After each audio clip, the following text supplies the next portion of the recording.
থেকে আমরা চাই বাংলাদেশে আমাদের প্রত্যেক শহীদ পরিবারের কাছে যেতে, সন্তান হয়ে তাদের ঘরে যেতে, সন্তান হয়ে কথা বলতে, তাদের কথাগুলো শুনতে। এই মুহূর্তে হয়তো আমরা আমাদের জায়গা থেকে সেটি এখনো পেরে উঠিনি বা পারছি না।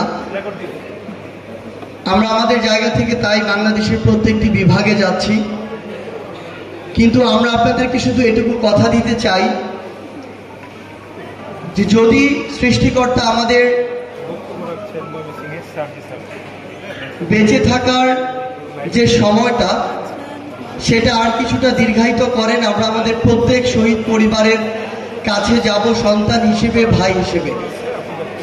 আমরা আপনাদের কাছে ক্ষমা চাই এ কারণেই যে আমাদের এই 2024-এর অভ্যুত্থানের যারা শহীদ রয়েছেন, যাদের বিনিময়ে এই অভ্যুত্থান, আজকে আমরা যারা পুরো বাংলাদেশের এই সিস্টেমটি বিভিন্ন জায়গা থেকে কাজ করছে, বিভিন্ন গুরুত্বপূর্ণ জায়গাগুলোতে রয়েছে, সত্যি কথা এটাই যে তারা আজকে এই গুরুত্বপূর্ণ জায়গাগুলোতে রয়েছে শুধুমাত্র আমাদের শহীদ ভাইদের জীবনের বিনিময়ে, আহত যোদ্ধাদের রক্তের বিনিময়ে।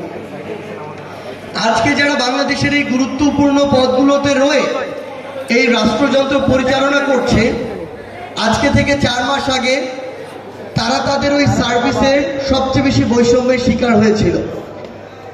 সেই জায়গায় এটা আমাদের ব্যক্তিগত এবং নৈতিক দায়বদ্ধতা যে যাদের প্রাণের বিনিময়ে, রক্তের বিনিময়ে এত বড় একটা অর্জন, এত বড় একটা পরিবর্তন, তাদের পাশে আমাদের দাঁড়ানো। আমরা আপনাদের কাছে ক্ষমা চাই এই কারণেই যে যত দ্রুত যেভাবে আপনাদের পাশে আমাদের দাঁড়ানোর প্রয়োজন ছিল আমরা সেটা করতে পারিনি।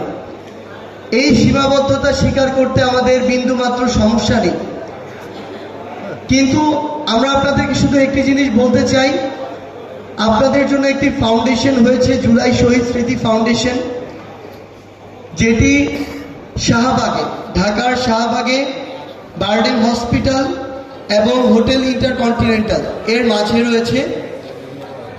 সেটা আপনাদের অফিস, আপনাদের ফাউন্ডেশন। আপনাদেরকে এই যে একটা প্রাথমিকভাবে আর্থিক সহযোগিতা করা হচ্ছে, এটা মাত্র শুরু। এই ফাউন্ডেশন সারা জীবন আপনাদের পাশে থাকবে।